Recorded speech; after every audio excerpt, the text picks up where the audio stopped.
انتقام ایک وحشیانہ انصاف کا دوسرا نام ہے۔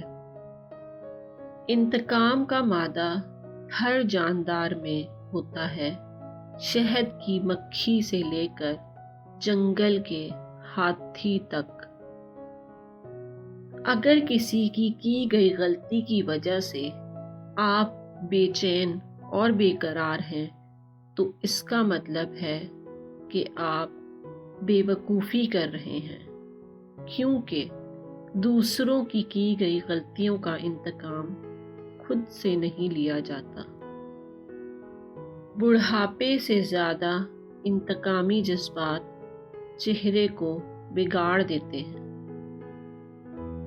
چپ سے بڑی کوئی بددعا نہیں۔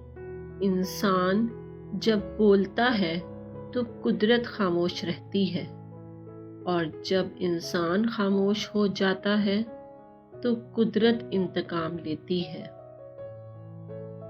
انتقام یعنی بدلہ لینے سے پہلے یہ ضرور خیال کر لیا کریں کہ آپ اپنے اللہ کے نزدیک کتنے قصوروار ہیں۔ انسان کا اپنے دشمن سے انتقام کا سب سے اچھا طریقہ یہ ہے کہ اپنی خوبیوں میں اضافہ کرے۔